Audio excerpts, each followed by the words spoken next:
सभी पशुपालकों के लिए मैं आज आपको बताऊंगा एक इमरजेंसी लिक्विड। जितने भी जो सभी पशुपालक हैं अपने पास इस तरह का इमरजेंसी लिक्विड है वह अपने पास ज़रूर रखें। कौन सा इमरजेंसी लिक्विड आता है?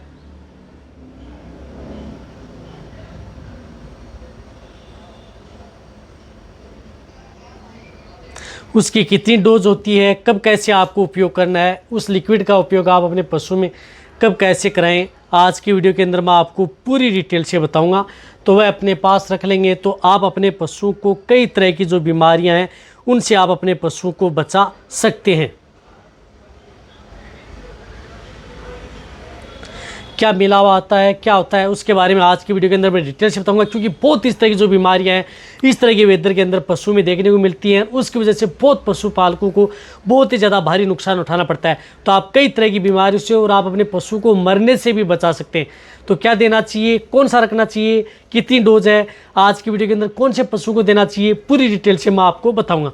तो इस चैनल पर अभी नए आए या पहली बार जुड़े हैं तो पहली बार चैनल को जरूर सब्सक्राइब कर लें, साथ में बेल आइकन ऑल वाला ऑप्शन दबाएं। आपको पता है कि यहाँ पर सही जानकारी के साथ वीडियो दी जाती है। आते आप वीडियो को जरूर लाइक किया करें और दोस्तों के साथ इस चैनल की वीडियो जरूर शेयर किया करें ताकि उन्हें भी प्रॉपर नॉलेज इस चैनल के माध्यम से मिले। देखो, एक इमरजेंसी लिक्विड है जो कि यदि आपके पशु में इस तरह के वेदर के अंदर सबसे ज़्यादातर जो बीमारियां हैं आपके पशु में देखने को मिलती हैं। रही बात उसकी वजह से आपके पशु की बहुत ज़्यादा मौत होती है। कई बार आपने देखा होगा कि आपका पशु एकदम स्वस्थ रहता है, आपने खिलाया पिलाया, आपका पशु शाम के समय रात के समय अच्छी तरह से खा पी रहा था, लेकिन सुबह यदि आपने देखा तो उस स्थिति में आपका पशु मरा हुआ मिला, या यदि आपका पशु है गिरा हुआ है, पेट में अफारा है, मुंह से झाग आ रहे हैं, इस तरह की समस्या है, कहने का मतलब है कि कोई इस तरह की पॉइजनिंग की समस्या है, तो भी आप उस तरह के लिक्विड का उपयोग आप अपने पशु में करा सकते हैं।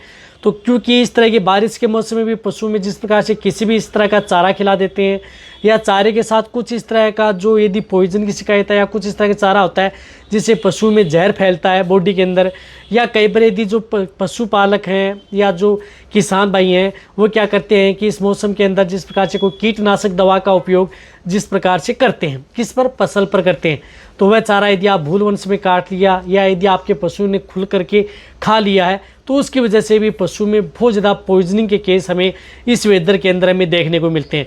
तो पॉइजनिंग के केस के अंदर भी आप उस तरह के लिक्विड का उपयोग आप अपने पशु में करा सकते हैं। बहुत अच्छा रिजल्ट आपके पशु में देखने को मिलता है। तो किसी भी तरह का पॉइजन हो, चाहे डायरेक्ट यदि आपका पशु पॉइजन खा गया है या यदि आपके पशु में जैसे कीटनाशक या कुछ इस तरह की चीज़ें खा गया या कुछ इस तरह की जहरीली घास यदि आपका पशु खा गया है, तो भी आप उस तरह के लिक्विड का उपयोग आप अपने पशु में करा सकते हैं और बेटर रिजल्ट ले सकते हैं।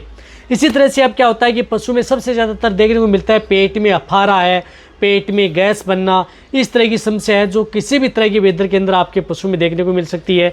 तो पेट में अफारा बनना, पेट में गैस बनना या इस तरह की समस्या यदि आपके पशु में है तो वहाँ पर भी आप उस तरह की चीज़ यदि आप लिक्विड अपने पास रखेंगे तो इमरजेंसी के तौर पर आप अपने पशु को बचाया जा सकता है। आपने देखा होगा कि बहुत इस तरह के जो पशु हैं जो जिसमें पेट में अफारा आता है, पेट में गैस बनती है या अपचन की शिकायत होती है, उसकी वजह से पशु में बहुत ज़्यादा दिक्कत हो सकती है। और अफारा का यदि आप सही समय पर इलाज नहीं करते हैं तो अफारा से भी पशु की बहुत ज़्यादा मौत होती है। तो किसी भी तरह का अफारा है, अफारा में भी आप इमरजेंसी के तौर पर आप उस तरह के लिक्विड का उपयोग कर सकते हैं। देखो, अफारा में तुरंत यदि आप इलाज नहीं किया तो उसकी वजह से पेट में गैस भर जाती है, बाहर नहीं निकलती है, तो वहाँ पर भी पशु की बहुत ज़्यादातर मौतें हैं इस तरह के वेदर में हमें देखने को मिलती है। रही बात इस तरह का लिक्विड है, किसी भी तरह का वेदर हो, चाहे बारिश हो, गर्मी हो या सर्दी हो, सभी में आप अपने पशु में उपयोग कर सकते हैं। इसी तरह से इंडाइजेशन से संबंधित यदि दिक्कत हो गई है, पशु खाना पीना कम करता है, जुगाली कम करता है, सुस्त रहता है, कम खाता है, तो भी आप ये लिक्विड अपने पास ज़रूर रखना चाहिए ताकि आपका पशु जैसे भी खाना पीना कम कर रहा है, जुगाली कम कर रहा है, तो आप तुरंत आप उन पशुओं को ये लिक्विड पिला दें और आप अपने पशु को मरने से बचा सकते हैं। तो ज़्यादातर जो पशु में इस तरह की दिक्कतें हैं वह सबसे ज़्यादातर देखने को मिलती हैं। तो इसके लिए जिस प्रकार से एक लिक्विड आता है जैसे कोल एल आता है जो केरस का आता है, एक्टिवेट जिसके अंदर चारकोल आती है, इसका उपयोग आप अपने पशु में उपयोग कर सकते हैं। कोल एल का उपयोग कर सकते हैं। इसी तरह से कोल एल 2X आती है। इन दोनों में से कोई भी आप अपने पशु में उपयोग किया जा सकता है। कि देखो, कोल एल और कोल एल 2X दोनों का एक ही काम है, दोनों का एक ही रिजल्ट है। कोल-एल 2X 300 ml की आती है, जो कि बड़े पशु हैं, गाय भैंस हैं, उनको एक साथ आप ये पिला सकते हैं, यानी 300 ml आप एक साथ पिला दी। जो कोल-एल आती है वह 500 ml में आती है। इसकी डोज होती है 1 ml पर kg बॉडी वेट। यदि आपके पशु का वजन 1 kg है तो 1 ml, 50 kg है तो 50 ml, 500 kg है तो 500 ml आपको कोल-एल दे सकते हैं। एक्टिवेट चारकोल होता है, इमरजेंसी दवा होती है। बहुत ही अच्छा रिजल्ट आपके पशु में देखने को मिलता है। यदि आपके पशु में ज़्यादा पॉइजनिंग की शिकायत हो गई है या अदर कोई इस तरह की दिक्कत हो गई जिनकी वजह से यदि आपके पशु में बहुत ज़्यादा क्रिटिकल स्टेज हो गई है, तो भी आप इसका उपयोग आप अपने पशुओं में डबल डोज के आधार पर कर सकते हैं, यानी इसकी डोज आप डबल भी रख सकते हैं। तो डबल का मतलब है कि जिस प्रकार से यदि आप इसकी डोज डबल कर लेंगे तो आप अपने पशुओं में बहुत ही अच्छा रिजल्ट इसका देखने को मिल सकता है। जिस प्रकार से आप 200 ml दे रहे हैं तो उस स्थिति में 400 ml भी दी जा सकती है, या आप जिस प्रकार से 250 ml दे रहे हैं तो 500 ml भी दी जा सकती है। लेकिन वह होती है आपके पशु में किस तरह की क्रिटिकल स्टेज है, किस तरह की स्थिति आपके पशु में बनी हुई है, उसी के अनुरूप आपको दी जाती है। अन्यथा आपको 1 ml पर kg बॉडी वेट तो आपको उपयोग करना है। तुरंत आप इसे इमरजेंसी के तौर पर आप अपने पशुओं को पिला दें। फिर क्या करना है कि आप उन पशुओं को जिस प्रकार से 6 से 12 घंटे के अंतराल में 12 घंटे के अंतराल में फिर आप एक लिक्विड या टॉनिक है ये आप उन पशुओं को पिला देना चाहिए इमरजेंसी के तौर पर। जो इस तरह के केस हैं बहुत ज़्यादातर पशुपालकों का इस तरह की बीमारियों में फूड पॉइजनिंग की वजह से या किसी तरह का पॉइजन जहर खा जाए, शॉर्ट में बताऊँ अफारा है, अपचन की शिकायत है, या पेट में बार बार गैस बनती है, उसकी वजह से पशुओं की सबसे ज़्यादातर मौतें होती हैं।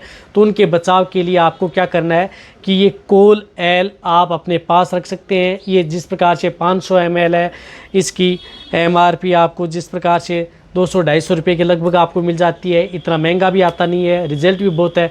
रही बात इस तरह की टॉनिक का उपयोग आप अपने जो गाय, भैंस, भेड़, बकरी, कुत्ता, बिल्ली, घोड़ी, ऑल एनिमल्स, यानी जितने भी जो एनिमल्स होते हैं उन सभी एनिमल्स में आप इस तरह के लिक्विड का उपयोग कर सकते हैं।